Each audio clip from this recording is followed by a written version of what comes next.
Hi guys, welcome to this episode of So This Happened, where we get to highlight and review stories that made the news recently. My name is Adebimpe Olajiga. Let's get into this. Please, I don't understand what is happening in our country again. From being a super cop to becoming a tailor, fashion designer, and to now being accused of drug trafficking. Hey, what an eventful few months it has been in the life of former IRT commander DCP Abba Kyari. This one, it choke. Abi, Oga Tailor open shop, can't they do drugs? So on Valentine's Day, the National Drug Law Enforcement Agency declared suspended DCP Abba Kyari wanted for alleged drug trafficking. The NDLEA said investigations revealed that Kyari is a member of a drug syndicate which operates across the globe. He was later arrested by the police alongside 4 others over alleged illicit drug links. Remember, he is still undergoing a police investigation after the FBI fingered him out for possible involvement in Ramon Abbas, aka Hush Puppy's fraud case. So a few hours after he was declared wanted by the NDLEA over his involvement in a 25-kilogram cocaine deal, the Nigerian police force handed him over to the anti-narcotic agency.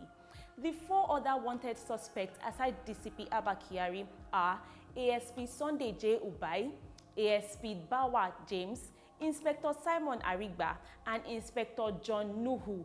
They were all driven into the national headquarters of NDLEA in Abuja at about 5 p.m. on Monday, 14th February, to formally hand them over for investigation and further interrogation.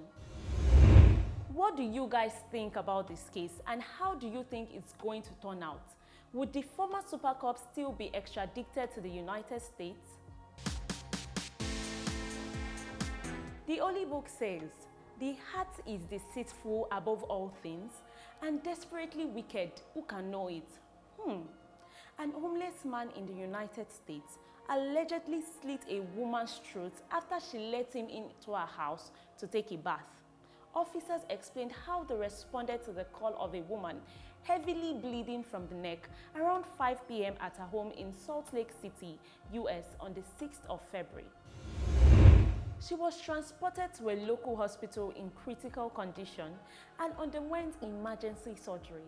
Her condition was later upgraded to stable, but her current condition is unknown. The woman told investigators she let an homeless man, who was later identified by the police as 30-year-old Eric Jones, into her house to take a bath, who then grabbed a knife and slit her in the neck. Jones was later arrested and booked on 1 count of aggravated assault. But what could have inspired his decision to attack his helper?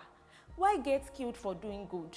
Or can it be that he wanted to go to jail so that he will get off the streets? Like, I am confused. I pray she gets well soon. If person wife, they enter your eye, abeg biko close out. Because this next story get as it be. So a man named Andrew Oscar was publicly humiliated and handed over to the police for wooing someone's wife on Facebook. So this was how it started. Oscar exchanged messages via Facebook Messenger with the wife of Precious Ajaino, a former chairman of Etope West local government in Delta State. So in the chat, he asked the married woman for a date, but the woman, while playing along, repeatedly warned him that her husband was a lion who must not see the chats. She later revealed the chat to her husband, and the couple planned to beat Oscar.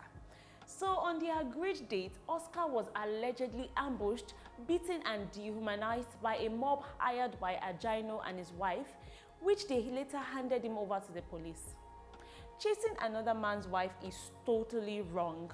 I am just worried about the part where he was beaten and mishandled before being handed to the police. Isn't that jungle justice? Thank you so much for watching, and now we've come to the end of this episode. Be free to share your comments on any of the stories. Don't forget to subscribe and follow us on all our social media handles for the second news update.